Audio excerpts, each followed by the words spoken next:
GDP का गिरना, दूसरी तरफ इन्फ्लेशन का बढ़ना, महंगाई बढ़े और वो भी इस हालात से बढ़े, और उसमें भी दिल्ली की सरकार हर बार नई तारीख देती रहे। সব একটু থামুন, লাঞ্চ প্যাডটা প্যাক আপ করে নিন, কম্পিউটারের সুইচটা হালকা করে বন্ধ করে দিন, আর কাউন্টডাউন একেবারে বন্ধ, কোনো কথা হবে না।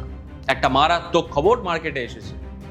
আমাদের গর্ব ইসরো, যে সংস্থাটা হলিউডের একটা সিনেমার খরচের চেয়েও কম খরচে মঙ্গলে পৌঁছে গেছিল, তারা নাকি এখন থেকে আর রকেট বানাবেই না। ভাবুন একবার। কিন্তু এর পেছনের কারণটা কি? কারণ রকেট বানানো নাকি এখন একটু বেশি সাধারণ মানের কাজ হয়ে গেছে। সরকারের বক্তব্য খানিকটা এরকম, ইসরো শুধু গবেষণা নিয়ে থাক, আর ভারী কাজটা প্রাইভেট সেক্টর বা বেসরকারি সংস্থাগুলো করুক। আর প্রাইভেট সেক্টর মানে কাদের কথা বলা হচ্ছে? সোশ্যাল মিডিয়ায় অলরেডি বাজি লাগা শুরু হয়ে গেছে। এটা তো একেবারে ওপেন সিক্রেট যাকে বলে। কিছুদিন পর দেখবেন আমাদের বন্দর, বিমানবন্দর, কয়লা আর বিদ্যুতের মতো রকেটগুলোর বুকিংও একটা নির্দিষ্ট কর্পোরেট গ্রুপের অ্যাপ থেকেই করতে হচ্ছে। তখন হয়তো শুনতে পাবেন, বেটা রকেট লঞ্চে একটু লেট হবে, ট্রাফিকে বুস্টার ফেসে গেছে। রকেট তো আকাশে উড়ল, এবার একটু মাটিতে নেমে আসা যাক। আপনাদের মনে আছে সেই দারুণ প্রতিশ্রুতি, আত্মনির্ভর ভারত? 130 करोड़ भारतीयों ने संकल्प लिया, संकल्प आत्मनिर्भर बनने का, और आत्मनिर्भर भारत आज हर हिंदुस्तान के मन मस्तिष्क को में छाया हुआ है। সরকার আমাদের বলেছিল, ভাই গাড়িতে ইথানল ব্লেন্ডেড পেট্রোল ভরুন, এটা সস্তা, এটা সবুজ, দেশ বাঁচাবে, আর জ্বালানির দাম তো ধরিয়ে নিচে নামবে। মানুষ ভেবেছিল, হ্যাঁ এইটুকু চাপ তো আমরা নিতেই পারি, এট দি এন্ড দেশের জন্য কিছু করছি। साथियों, 2014 में जब आपने एक मजबूत सरकार बनाई, तब हमने इथेनॉल पर नए सिरे से काम शुरू किया। परिणाम ये हुआ कि 5 साल पहले जहां देश में सिर्फ 40 करोड़ लीटर इथेनॉल बनता था, अब 140 करोड़ लीटर से ज्यादा इथेनॉल हम सप्लाई कर रहे हैं, जो गाड़ियों में उपयोग किया जाता है। इथेनॉल ब्लेंडिंग की वजह से पेट्रोल की कीमतें कम होती है। তা জ্বালানির দাম কি একটুও কমেছে? একদমই না। সবাই জানে পেট্রোলের দাম এমন জায়গায় বসে আছে যেন মনে হয় ছোটখাটো একটা স্পেস মিশন চালাতে গেলে ওই টাকাটাই বরাদ্দ করতে হবে।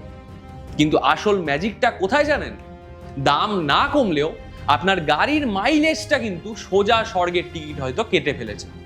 আগে গাড়ি দিত লিটারে 15 থেকে 17 কিলোমিটার, আর এখন ইঞ্জিনের কাশির চোটে 10 থেকে 12 কিলোমিটার অথবা 14 কিলোমিটার পেলেই হাত জোড় করে প্রণাম করতে ইচ্ছা করে।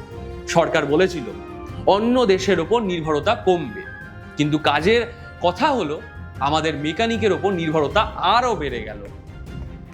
আমার ইঞ্জিনের ইথানলের প্রতি এমন নেশা ধরেছে যেন কলেজের ফেস্টের প্রথম দিনের স্টুডেন্ট, আর আমার মানি ব্যাগ তার রিহ্যাবের খরচ জোগাতে জোগাতে একেবারে শেষ। আর এই ইথানলের কথা যখন উঠলই, তাহলে চিনির কথা কেন পড়ে থাকে? মনে আছে ইথানল আসে কোথা থেকে? আখের রস বা মোলাসেস থেকে। আর ঠিক এখানেই শুরু হয় নিউ ইন্ডিয়ার সবচেয়ে মিষ্টি ট্র্যাজেডি। কয়েক বছর আগেও আমরা বুক ফুলিয়ে বলতাম, ভারত চিনির দেশ, আমরা অন্য দেশে চিনি এক্সপোর্ট বা রপ্তানি করতাম, আমরা চিনিতে ভাসছিলাম যাকে বলে। भाई और बहनों, गन्ने की अधिक पैदावार से किसानों का पैसा ना फंसे, इसका एक बहुत अच्छा तरीका है गन्ने से इथेनॉल बनाए जाए। আর এখন পরিস্থিতি এমন জায়গায় পৌঁছেছে যে দেশবাসীর চায়ের কাপে মিষ্টি ধরে রাখতে আমাদের নাকি বিদেশ থেকে চিনি ইম্পোর্ট বা আমদানি করতে হবে। ভাবতে পারছেন? বাহ ভাই বাহ। তাহলে একটু খতিয়ানটা মিলিয়ে দেখা যাক। সরকার জোর দিল ইথানল ব্লেন্ডিং, আখের রস চলে গেল গাড়ির পেট ভরানোর পেট্রোলে, চিনির উৎপাদন গেল কমে, বাজারে চিনির দাম আকাশ ছুঁল। এখন বাধ্য হয়ে আমাদের বাইরে থেকে চিনি কিনতে হবে। কি মাস্টার স্ট্রোক বলুন তো! গাড়িকে কম মাইলেজ দেওয়ার জন্য চিনি পুড়িয়ে দিলাম পেট্রোলে, যার ফলে দেশে চিনির আকাল দেখা দিল। আর এখন বিদেশ থেকে চড়া দামে চিনি কিনতে হচ্ছে। এই বুদ্ধি দেখে ইকোনমিক্স বা অর্থনীতির জনক অ্যাডাম স্মিথও বোধহয় কবরে শুয়ে 10 বার ডিগবাজি খেয়ে নিয়েছেন। আসুন, সরকারের এই এক তীরে কতগুলো শিকার হয়েছে এই পলিসিটা একটু ভালো করে একসাথে বুঝে নিই। ইসরো রকেট বানানো বন্ধ করছে, প্রাইভেট মনোপলি চলে আসছে মার্কেটে, পেট্রোলে ইথানল মিশছে, মাইলেজ কমছে, বেশি বেশি পেট্রোল কিনতে হচ্ছে আমাদের, আগ চলে যাচ্ছে গাড়ির ট্যাঙ্কে, রান্নাঘর থেকে চিনি উধাও, আপনাকে চড়া দামে বাইরে থেকে, এমনকি বাইরের দেশ থেকে চিনি কিনতে হচ্ছে। এটাই হলো আত্মনির্ভরতার আসল রূপ।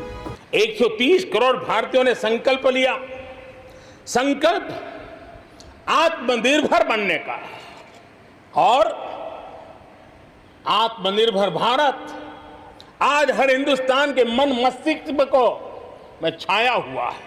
জ্বালানির দাম বেশি দেবেন, মাইলেজ কম পাবেন, চায়ের চিনি কম খাবেন, তাতে কি হয়েছে? অন্তত কোনো না কোনো কর্পোরেটের ব্যালেন্স শিট তো রকেটের গতিতে আকাশ ছুঁয়ে ফেলেছে। ইসরোর রকেট না বানালেও ক্ষতি কি, কার কি যায় আসে?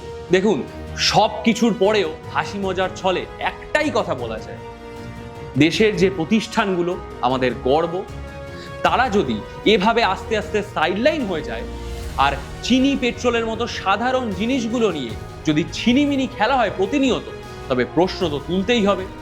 তবে চিন্তা নেই বস, আজকাল প্রশ্ন তোলা মানেই তো দেশদ্রোহী হওয়া, বা আজকালকার ভাষায় যেটাকে বলে দিমাগি নকশাল হওয়া। हथियारी नक्सल तो गए, लेकिन दिमागी नक्सल, ये दिमागी नक्सल मौके की तलाश में है। তাই এসব নিয়ে বেশি মাথা না ঘামিয়ে চিনি ছাড়া লাল চা খান, আমিও একটু পরে সেটাই খাবো, আমার ক্যামেরা পার্সনও সেটাই খাবে। গাড়িকে ধাক্কা দিয়ে রাস্তায় নামিয়ে দিন, আর অপেক্ষা করুন কবে ওই কর্পোরেটের রকেটটা চালুর পরে আমাদের এই মুলুক থেকে সোজা মহাকাশে শূন্যে পাঠিয়ে দেওয়া হবে। ভিডিওটা ভালো লাগলে লাইক আর শেয়ার করতে পারেন, সাবস্ক্রাইব করতে পারেন, এবং বন্ধুদের সাথে শেয়ার করুন, আর তাদেরও প্রশ্ন করতে বলুন, কারণ আমরা জানি না কবে আমাদের কাছে আবার সেন্সার্সের একটা নোটিশ চলে আসবে আর ভিডিও করাও বন্ধ হয়ে যাবে। আশা করি সেটা আসবে না। যাই হোক, দেখা হবে পরবর্তী ভিডিওতে। ততক্ষণ সুস্থ থাকুন, সাবধানে থাকুন এবং খবরে থাকুন দা বাংলা সিয়ারের সাথে। ধন্যবাদ।